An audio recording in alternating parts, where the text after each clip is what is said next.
Prophet Sword Games presents Quest of the Champion, the Pursuit of the Celestial Prism. Alright, I'm going to continue my game. Loading. Excellent. We're in the Volcanic Wastes. Fantastic. Excellent. Great. Wonderful. I just used a Destiny potion, so it should still be active. Lightning ambush. The air suddenly crackles with energy, a faint metallic scent sharpening the atmosphere. Before you can react, a figure bursts from behind a jagged boulder. A wiry man with wild, unkempt hair and hands crackling with arcs of golden lightning. "For Queen Malvina!" he bellows. A pulse of raw power surges from his hands, coalescing into a spear of lightning that hurtles toward you with blinding speed. The ground trembles as the spell streaks through the air, illuminating the desolate terrain in a flash of searing light. Robs me of power, damages me, or I dodge it completely. Be with me, Destiny! Yes! I merely get hit by lightning. I don't lose any attributes. Flameborn Tree, a stone-skinned, fireproof enemy. With 28 health. A towering tree wreathed in flickering embers and cracks of molten light appears before you. Its bark glows faintly, flames of lava radiating behind its twisted trunk. This is no ordinary tree. No shit. It is a flameborn tree, a malevolent being born of volcanic fire. Born of volcanic fire and hatred for all living things. The air around the tree shimmers with heat, and the ground at its roots bubbles with molten cracks. Its branches sway unnaturally, not in the wind, but with a life of their own, ending in jagged, claw-like twigs. The big, bristling fangs. I'm gonna get the F out of here. I don't want to deal with this early. I don't have the stats for this crap. I gotta roll 11 to flee, and I'm gone. Flameborn Tree too slow. Ashen Luminarix. A monstrous entity moves with a disturbing elegance. Its form a swirling amalgamation of molten ash and fiery tendrils. Each of its twisting appendages seems alive with wild energy. Most unnerving are its eyes, two radiant orbs of hypnotic red light that cut through the gloom. They pulse in rhythmic patterns, drawing your gaze and tugging at your will like invisible chains. You feel an unnatural pull, your muscles tensing as though bound by an unseen force. The air around you thickens, and a voice, soft and resonant, like the whisper of wind over fire, echoes in your mind. Stay, it seems to command. And command it does with web snare. I cannot flee from the enemy that has this ability. At least it's not fireproof, because you're getting fire right in the mouth, buddy. Gotta lower that crap. Destiny bringing me closer to victory. My defense holding out to avoid the first attack. Took the second attack, 4 damage. Destiny failed me on that one, and I took another hit. Another brutal miss, and I'm taking more damage. Finally finished it off with the dagger. That was a tough fight, but I gained 11 experience for that. And I got leather armor, 3 to defense. Yes! That's great for starting out. That'll heavily boost my survivability. Ember Drake. From the molten depths, a creature emerges, its form sinuous and powerful. Its scales shimmer like liquid obsidian, glowing faintly with the heat of the lava it calls home. This is an Ember Drake, a fearsome predator of the volcanic wastes. The drake's glowing eyes lock onto you, filled with a primal mix of territorial fury and hunger. A guttural growl escapes its throat, reverberating through the ash-laden air. It lunges forward, claws scraping against the charred rock as it charges, its fiery breath heating the air in a deadly anticipation. It is fireproof, not that I have any fire potions. Deals 4 damage a hit, 14 defense, 31 health. Even to run away from it takes 12 on the die. This is tough. I would gain a lot of experience if I could survive it, but I don't want to fight this thing. It's too early for this crap. I gotta get away from it. It's just too heavy of an enemy to fight right now. It's gonna take too much of an attrition on me. Gem cultists. A group of figures kneel in a circle around a radiant green crystal embedded in the ground. The crystal pulses faintly with an ethereal glow, casting flickering emerald light over their bowed heads. You approach cautiously, and one of them, a middle-aged woman with weathered features, turns her head toward you. The gem tells us you are seeking Queen Malvina's knights. Let us see if we can discern which way they went. The magic of the gem reveals all. The gem gives vague information. Gain 2 experience. Alright. Malvina's image. From the roiling surface of a bubbling lava pool, a shimmering image begins to form. At first it's faint and wavering, but it quickly sharpens into the unmistakable visage of Queen Malvina. Her form glows with an otherworldly light, and her hate-filled eyes lock onto yours. You truly believe you can prevail? Her voice hisses, laced with venom. Turn back now, wretched fool. The celestial prism is nearly within my grasp, and nothing will stand in the way of my destiny. As her fiery image glares at you, her hands rise and her lips curl into a sneer as she begins to chant in the arcane tongue. She attacks me with a fire spell. You suck! Elf Mother! As you tread through the barren landscape, you spot a figure in the distance, a female elf with braided hair clutching a young boy to her side. Her other hand grips a sword as though it has seen more hardship than battle. The boy, wide-eyed and trembling, clings tightly to her side. When she notices you, her face lights up with a flicker of hope. Please, traveler. We're trying to find our way to the elf forests, but this forsaken land has stolen our path. Her grip on the child tightens as she glances nervously at the desolate surroundings. We've wandered for days. Can you give us directions, draw us a map, or guide us in some way? Her eyes locked on yours with silent pleading. Describe the path out, draw them a map, lead them out for a reward. Absolutely, lead them out. Draw them. Here's a map. Good luck. Or even worse, it's somewhere over there. Piss off now.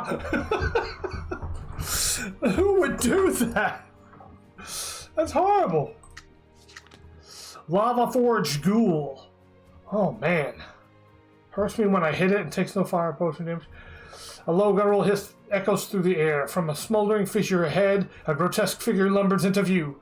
The creature's molten body glows faintly in the dim light, its charred flesh cracking open to reveal fiery veins of molten rock within. With each step, cinders scatter from its feet, and the ground itself seems to smolder in its wake. It doesn't speak. Only a guttural growl escapes its cracked throat as it charges. You deal 2 damage and only have 11 health. I'm gonna beat you down. You won't ambush the next traveler.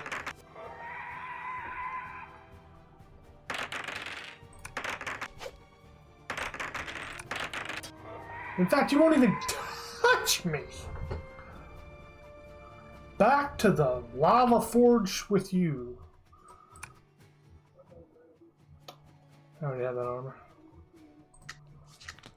Evil necromancer. You hear a faint, unnatural sound, the eerie clinking of bones echoing through the heated air. Cresting a ridge, you see him, a tall man cloaked in tattered black robes, his pale hands glowing with necrotic energy. Around him, skeletal figures claw their way out of the earth, their bones gleaming in the dim light. The necromancer's face is gaunt, and his eyes burn with an unholy crimson glow. He glances up as you approach, a sinister grin spreading across his face. Ah, another wanderer in the wastes, he says, his voice as cold as the grave. Your timing is impeccable. I was just in need of more materials. No, don't curse me! No, don't attack me! I want to stop the evil necromancer. But instead I get cursed and lose 5 health. You piece of crap. Vicious Emberheart.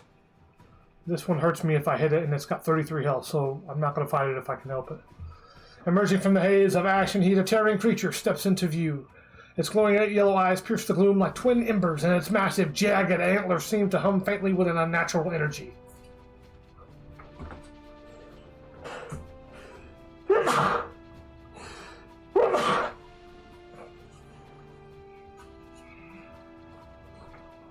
It's all this ash in the air. That's what it is. Its sinewy humanoid frame is covered in charred fur, as though the creature itself has risen from the fiery depths. It's a good picture, too. I wouldn't want to fight that. With a guttural snarl, the creature stamps its hooved feet. It should be hooved, because hoofed is singular. Hooved feet against the ground, sending small shockwaves through the brittle soil. Then it lowers its antlers and charges. And I fail to escape. And I get hit. Well, that's no bueno. Health potion. Flee! Get away from that thing. Leaning Tower. A crooked wizard's tower looms ahead, now leaning precariously as though bowing to the unforgiving forces of the volcanic wastes.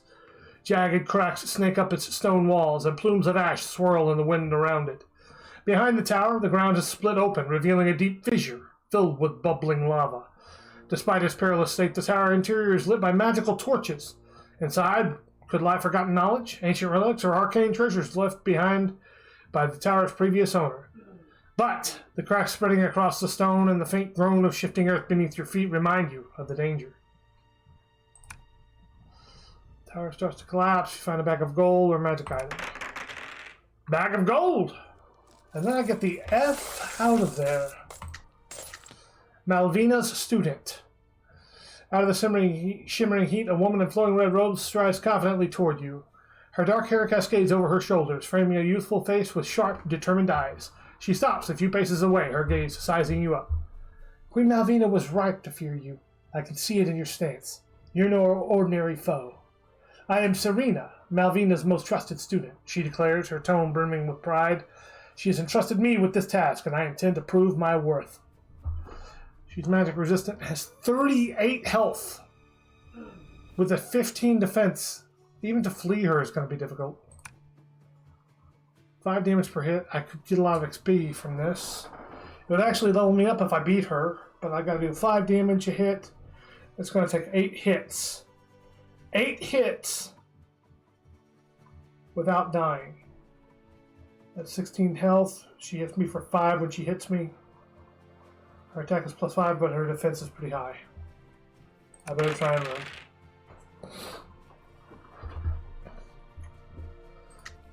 You're going to have to prove yourself by catching me first. Waste Spectre. The translucent form of a man drifts towards you, his face twisted in eternal agony. Always a good sign. His once fine clothing hangs in ghostly tatters, flickering like smoke in the breeze. A mournful wail escapes his lips, echoing eerily across the desolate landscape. The spectre raises an insubstantial hand, its form shifting and flickering with an unnatural energy. As it reaches toward you, the very air around you grows colder, and an invisible force tugs at your vitality. The ghost's hollow eyes meet yours, filled with sorrow and anger. It was a little bit easier fight, but not much. Still 23 health with the same amount of defense. The attack is only +4. Man, I need experience bad, but I need health too. I gotta try and do what's best for survival. In this case, it would hurt me to even fight it. Wizard Instructor. A wizard with a flowing gray beard strides... A gray beard? Confidently toward you. His elegant blue robes trimmed with a gold pattern stands in sharp contrast to the bleak surroundings. He carries a staff crowned with a green gem. With a flourish, he raises his hand, causing a cascade of glittering lights to spiral around before bursting into a dazzling display. I happen to be something of an expert in magic, he tells you, and I can share my wisdom, for a modest fee, of course, and for a few gold pieces. I can teach you how to channel a simple but potent magic trick to increase your damage. Or perhaps you'd prefer to learn how to draw greater potency from your fire potions. Ooh. Bonus to fire potions.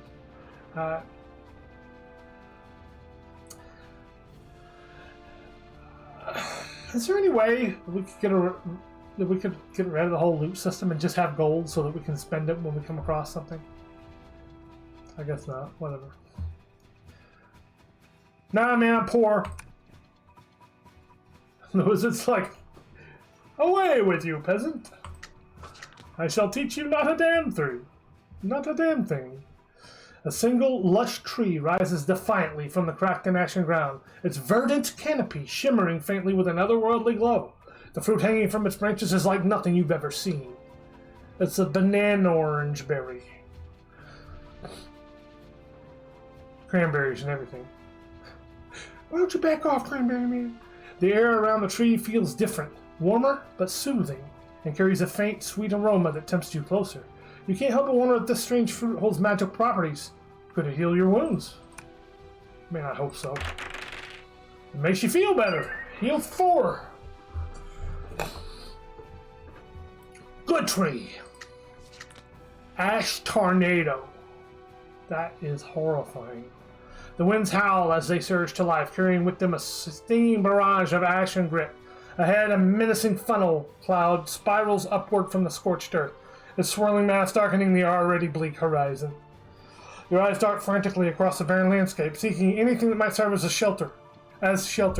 Each second feels like an eternity as the roaring wind grows louder, and you can only hope to find safety before the storm's fury consumes you. Lose 8, lose 4, or take shelter. Slammed by debris, take 4. Lost my tree fruit, heal bonus. Potion dealer, thank goodness. You spot a man standing beside a weathered cart. His gray hair is swept back, and a thin trail of smoke curls upward from his pipe. Smoking is bad, children. And adults. Peoples. He begins unloading glass vials and flasks from his cart. Carefully, he arranges them on a simple wooden table. His voice carries the relaxed confidence of a seasoned merchant. You look like somebody who's seen trouble, and more is likely on the way. Lucky for you, I've got what you need. He gestures with the stem of his pipe toward the table. Take a look, traveler. I promise you'll find something worth your coin. I better. Oh, Destiny Fire healing. Probably healing right now. Fire in the right context could save my butt, though. And get me XP. Healing is just cheaper and more effective for what I need right now. Friendly campfire. The faint glow of a campfire catches your eye through the haze of ash and heat. Near the flickering flames, a woman sits, her posture relaxed yet wary. Well met, traveler, she says, her voice warm but measured. Name's Lyra. Just passing through on my way to Ravenfield City. Family's expecting me. Lyra gestures to the fire. The wastes aren't kind to wanderers, as I'm sure you've noticed. If you're not too proud, you're welcome to share my fire for a while. Safety in numbers and all that. Her tone is inviting, but tinged with caution. I got a deep sleep. Heal 10. That's great. Thank you, Lyra. Now we're out of this hellhole into the boiling mires. Ha ha! You'll never reach me in the safety of the boiling mires.